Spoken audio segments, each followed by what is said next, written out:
Merci beaucoup. Alors, je vais parler de ce projet, mais je vais un peu essayer aussi d'introduire. Euh, Bonjour à tous, déjà, pardon. Euh, euh, donc, je vais vous parler de cette expérience qu'on a fait passer récemment. On a eu les dernières données la semaine dernière, si je ne dis pas de bêtises. Donc, les résultats que je vais pouvoir vous présenter sont très préliminaires encore.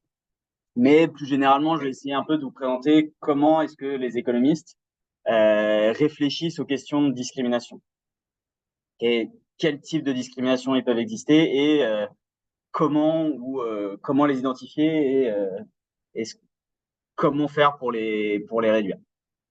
Je trouve que cette recherche, ça va être plutôt sur comment identifier certaines sources de discrimination par le passé et dans le futur, j'espère aussi. J'ai travaillé pas mal sur comment réduire comment réduire la discrimination dans pas mal de contextes. Alors, là, ok. Euh, donc, de nombreuses études, très nombreuses études, maintenant dans tous les domaines des sciences sociales, en particulier l'économie, je suis économiste, c'est pour ça que je focalise là-dessus, ont montré des différences de traitement euh, dans des contextes très variés. Ça peut être l'emploi, ça va être l'accès au logement, l'accès sur le plein de choses. On va discriminer sur les questions de genre, sur les questions d'origine, sur les questions d'identité sexuelle. Et malheureusement, ce qui est probablement plus problématique, il y a plusieurs études maintenant qui ont montré qu'en fait, ces niveaux de discrimination ont tendance à pas tellement baisser, ils sont très persistants dans le temps et on a du mal à les faire diminuer. Et donc, ce qui en fait est important, et c'est pour ça que dans cette étude, on va essayer de comprendre et on va essayer de délier un peu la question des discriminations, c'est pour comprendre comment réduire la discrimination, il faut un peu comprendre d'où elle vient. Pourquoi est-ce que les gens discriminent ou ont un traitement différencié en fonction euh, de différents critères pour les gens. Et donc, comprendre d'où viennent ces discriminations, c'est essentiel pour pouvoir les réduire. Euh, je préviens tout de suite, je vais utiliser le terme discrimination à plein de moments dans ma présentation. Discrimination, ça a un sens de traitement différencié entre les groupes. Ça a aussi un sens légal. Euh, je vais utiliser les deux un peu de manière interchangeable, enfin, quand je vais parler du contexte, notamment dans lequel on a fait notre expérience, probablement qu'il n'y a pas de dimension légale ici. On va travailler ici. Enfin, l'étude, elle a été faite dans le domaine du football amateur. Interdire à quelqu'un ou ne pas laisser quelqu'un rentrer dans son club amateur, c'est probablement pas illégal. Okay, dans les pays dans lesquels on va se concentrer, c'est-à-dire dans 15 pays d'Amérique latine. Dans la littérature et pour simplifier le propos, je vais quand même utiliser le terme discrimination, notamment parce que le terme de discrimination statistique, c'est un terme qui existe en tant que tel dans la littérature. Donc, il n'y a pas forcément de connotation légale dans ce qu'on peut parler. Dans certaines dimensions que j'ai évoquées, l'emploi, euh, l'accès au logement, par exemple, il y a des protections légales. Mais en l'occurrence, dans le contexte dans lequel on va travailler aujourd'hui, enfin, que je vais présenter aujourd'hui, il n'y en a pas forcément. Donc, qu'est-ce qu'on a fait dans cette étude? Ce qu'on fait, c'est ce qu'on appelle les expériences de CV. On envoie des candidatures fictives dans le cadre de ce projet à des clubs de football amateur dans 15 pays d'Amérique latine, ce qui représente environ 10 000 candidatures. Et en fait, ce qu'on va faire, c'est qu'aléatoirement, on va varier les caractéristiques des candidats. Et donc ce qui est fait habituellement, c'est qu'on va changer, on va avoir exactement le même CV, c'est pour ça qu'on appelle ça les expériences de CV. On va faire des candidatures pour un emploi, on va avoir exactement les mêmes CV, sauf que aléatoirement, on va mettre un nom masculin, un nom féminin. On va mettre des noms, enfin l'expérience un peu historique dans le domaine a été une expérience où ils ont envoyé des CV avec des noms typiques, c'était aux États-Unis, des noms typiquement blancs, des noms typiquement noirs, et ils regardent si, avec les mêmes caractéristiques, les mêmes niveaux de diplôme, etc., etc., et ils regardaient si les niveaux de réponse étaient différents en fonction des caractéristiques euh, qui étaient présentes. Et donc, ce qui nous va nous intéresser, c'est ce qu'on appelle la discrimination statistique. Je vais définir un peu ce que c'est dans quelques slides. Au niveau individuel et au niveau collectif. En fait, ce qu'on va dire justement, c'est que cette utilisation de la méthode des CV, elle n'est pas adaptée, notamment dans le cadre qui va nous intéresser ici. Ok. Donc, avant ça, donc, je vais un peu présenter justement qu'est-ce qu'on appelle discrimination dans le cadre, enfin, comment les économistes utilisent le terme discrimination et comment ils pensent à la discrimination. Typiquement, les économistes vont penser à la discrimination sous deux formes. Ça va être une discrimination qui va être par les goûts ou une discrimination qu'on va appeler statistique. Okay, je vais présenter un peu les deux tout de suite. La discrimination par les goûts, c'est une théorie qui date au moins des années 50, mais disons qu'elle a été popularisée par Gary Becker. L'idée de la discrimination par les goûts, c'est je vais discriminer parce que j'aime pas quelqu'un. Ok, j'ai pas envie d'interagir, j'ai pas envie qu'il y ait je sais pas, qu'il y ait des personnes immigrées qui habitent dans mon immeuble. Donc, si je reçois une candidature d'une personne qui est immigrée pour habiter dans mon immeuble, bah, je vais dire non parce que j'ai pas envie d'interagir avec elle. Ok. Donc ça, c'est l'idée un peu centrale. Et ça, c'est une forme pour laquelle on est à peu près tous d'accord pour dire que cette forme-là, elle doit être combattue. On doit essayer de faire en sorte euh, de réduire cette discrimination. Et légalement, c'est cette forme-là qui va être pointée du doigt. Okay, là, on va dire, ça, c'est de la discrimination. Vous ne voulez pas interagir avec cette personne. Vous avez un traitement différencié parce que vous n'aimez pas cette personne ou ce groupe de personnes. C'est de la discrimination et les protections légales dans les secteurs qui sont légalement couverts. C'est là-dessus que ça va se jouer. Donc ça, c'est la première théorie, donc ça date des années 50 au moins, c'est j'interagis, je refuse d'interagir ou j'aime pas interagir avec certaines personnes, donc je vais pas les recruter, les accepter dans mon immeuble, etc. Dans mon club de foot, en l'occurrence, dans lequel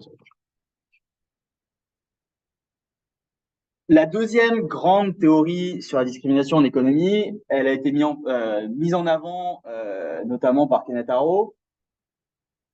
C'est ce qu'on va appeler la discrimination statistique. Qu'est-ce que c'est la discrimination statistique? C'est on ne sait pas ex ante, il y a toujours de l'incertitude. On ne sait pas si un travailleur va être productif. Okay. Et dans cette période, enfin, quand on est en présence d'incertitude, ce qu'on va faire, c'est qu'on va utiliser des signaux, et notamment l'appartenance à un certain groupe, comme indicateur de productivité. Okay. Par exemple, on va se dire, est-ce que j'ai l'exemple? Voilà. Donc, je sais pas si ce candidat sera productif. Et son CV va me donner des informations sur sa qualité potentielle.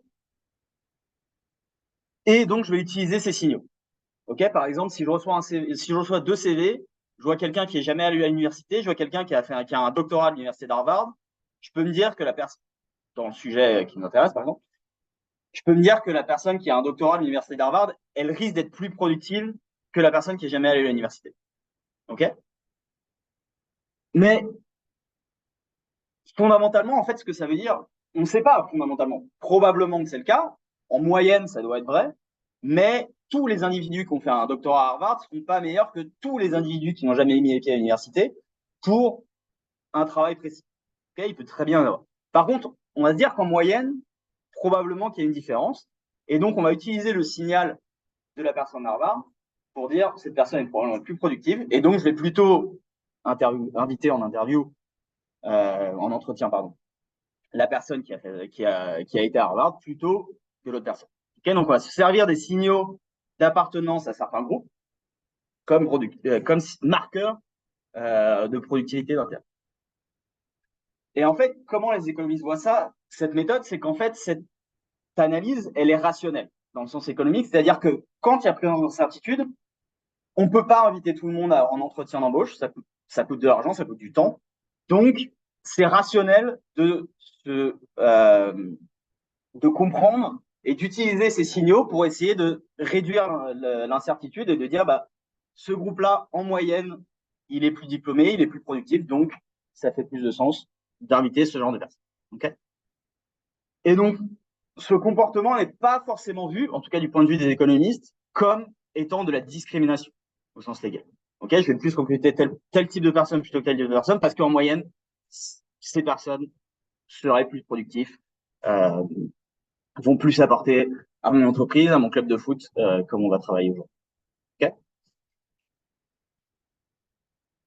donc maintenant, je vais vous présenter rapidement les grandes théories de comment est-ce que les économistes voient la discrimination. Il y a la question, c'est comment est-ce qu'on va mesurer euh, ces différences et comment est-ce qu'on va séparer un peu ces deux types de discrimination.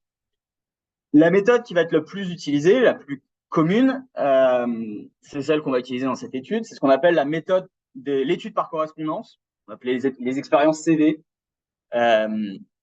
On va envoyer donc des candidatures identiques à une caractéristique près. Okay, donc l'expérience canonique, c'est on envoie les mêmes CV avec exactement, j'ai été dans le même lycée, exactement, dans la même université, et je candidate à un poste en changeant le nom. Okay, je vais avoir un nom. L'expérience classique, c'était des noms blancs, c'était James et je sais plus qui, Emily, et des noms d'origine noire, enfin majoritairement noirs aux États-Unis. Je n'ai plus les noms spécifiques en fait.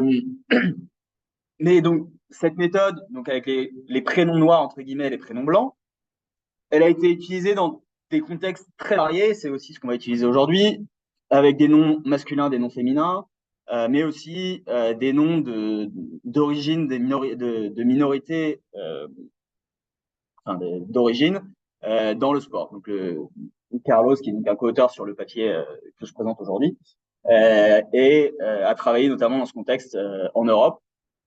Le contexte dans lequel on travaille aujourd'hui, enfin que je vais vous présenter aujourd'hui, c'est plutôt en Amérique latine. L'idée de cette méthode, donc des expériences de CV, c'est de dire, en sélectionnant des informations qui sont rigoureusement identiques, donc toutes les informations entre les candidats sont rigoureusement identiques, à part la caractéristique qui nous intéresse, on va dire que bah, toutes les différences pertinentes de productivité, normalement, elles sont déjà comprises. Il n'y a plus que le nom qui va changer, la caractéristique du groupe qui va changer. Donc, si je réponds différemment, si j'ai plus de chances d'embaucher un nom masculin, par exemple, qu'un nom féminin, à caractéristique égale, on va dire que bah, ce qui reste, c'est de la discrimination. Okay, dans le sens légal. C'est la discrimination par les goûts. Okay, ce qui manque, la différence, ça va être de la discrimination par les goûts.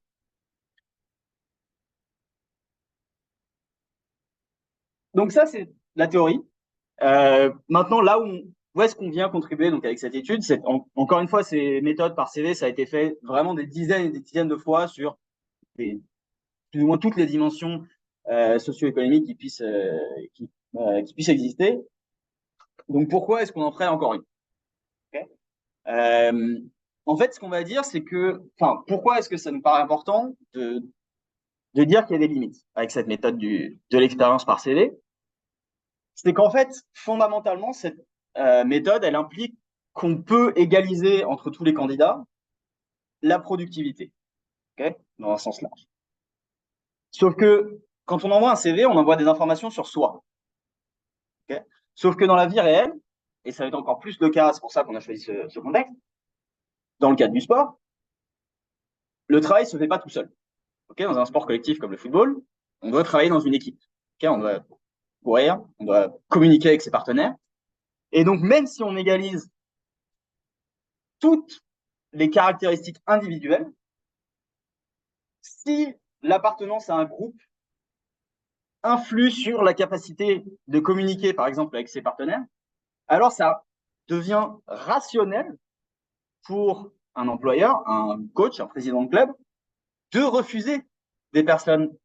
Enfin, ça redevient rationnel, en partie, de refuser des personnes s'ils pensent que la productivité collective, la production de l'équipe, va être affectée par le fait que cette personne appartient à ce groupe. Okay, l'exemple qu'on va utiliser, je me dépêche un peu parce que je vois que le temps passe, ça va être ici la barrière de la langue. Okay, dans une équipe de foot, on va avoir, pour essayer un peu de fixer les idées, ce qu'on va appeler la discrimination statistique individuelle. Ça va être, est-ce que le joueur court vite? Est-ce qu'il tape fort dans le ballon? Est-ce que voilà, il arrive à faire des passes précises, etc., etc. Ça, c'est les caractéristiques de l'individu seul. Mais dans une équipe de sport, il faut aussi coopérer avec ses coéquipiers. La mesure qu'on va utiliser dans cette étude, ça va être la langue. Okay, si je dois communiquer avec mes partenaires, mes coéquipiers, mais que dans le cadre de l'Amérique latine, je ne parle pas bien espagnol, je viens d'un pays qui ne parle pas espagnol, probablement que je vais avoir du mal à me placer sur le terrain, je vais avoir du mal à collaborer avec mes coéquipiers. Et donc, dans ce cas-là, il redevient rationnel, même si je sais que la personne vient à exactement le même niveau, ça redevient logique de dire, à ce moment-là, il n'y a pas forcément, on peut ne pas recruter cette personne, okay, parce qu'on pense qu'elle va pas être adéquate pour l'équipe. Okay, il va falloir passer plus de temps pour lui expliquer les exercices à l'entraînement parce qu'elle parle pas bien la langue, etc. Okay. Ça, je viens de le dire. Donc, qu'est-ce qu'on va faire dans cette étude? Donc déjà, pourquoi est-ce qu'on le fait dans le contexte du football en Amérique latine? Le football, c'est le sport le plus populaire dans le monde et notamment en Amérique latine. Une raison pour laquelle je présente ce travail, c'est aussi que l'année dernière, je travaillais en Argentine. C'est pour ça que cette expérience a commencé l'année dernière. Et pourquoi est-ce qu'on va s'intéresser notamment au cas des immigrés en Amérique latine? C'est parce qu'il a été montré par beaucoup d'études, notamment des études récentes, que premièrement, les immigrés dans quasiment tous les pays du monde ont tendance à moins pratiquer les activités sportives que les personnes locales, que les natifs. Et on voit aussi que les immigrés ont des opportunités économiques restreintes. Okay, on voit qu'ils ont du mal à s'insérer sur les marchés locaux du travail et il est théorisé, c'est promu par les Nations Unies comme étant un vecteur d'intégration. Le sport pourrait permettre de créer ces liens sociaux qui permettraient d'inclure les immigrés dans le marché, notamment le marché du travail. Qu'est-ce qu'on va faire dans cette expérience? Je vais aller très rapidement. On va utiliser en fait deux mesures. Comment est-ce qu'on va mesurer la qualité des joueurs ou la perception de la qualité des joueurs? On va utiliser le classement FIFA, c'est-à-dire le classement de l'équipe nationale. Schématiquement, je reçois deux candidatures. Une candidature, ça me fait un peu mal de le dire, de l'Argentine qui est première au classement FIFA. Probablement que je vais penser que cette personne est probablement plus forte. Si j'ai aucune information sur cette personne, elle est probablement plus forte que le même email que je dois recevoir si c'est une personne qui vient de Bolivie. Okay, la Bolivie est parmi les dernières nations au classement FIFA, donc probablement je vais penser que cette personne est meilleure, si je n'ai pas d'autres informations. Donc ça va être la première mesure, c'est ce qui va nous permettre de mesurer la discrimination statistique au niveau individuel. Okay, et maintenant, on va aussi donc utiliser la barrière de la langue. Donc, beaucoup de pays d'Amérique latine parlent espagnol, mais on va utiliser aussi beaucoup des personnes qui sont immigrées d'autres régions que l'Amérique latine, et notamment pas que d'Espagne, donc d'Europe, d'Asie et d'Amérique latine. Très rapidement, donc, parce qu'il ne me reste que 2 minutes, même pas. Alors, en général, on voit pas, il n'y a pas de différence entre les locaux et les étrangers en termes de réponse. Okay, donc, on a envoyé toutes ces candidatures. En termes de réponse positive, on ne voit pas de différence globale entre les candidats locaux et étrangers. Mais ça ne veut pas dire qu'il n'y a pas de différence. Si je peux juste très rapidement vous présenter en fonction des différentes régions. Ce qu'on voit, c'est que donc en gris, on a les locaux. Ce qu'on voit, c'est qu'en fait, on va avoir tendance déjà à avoir plus de réponses.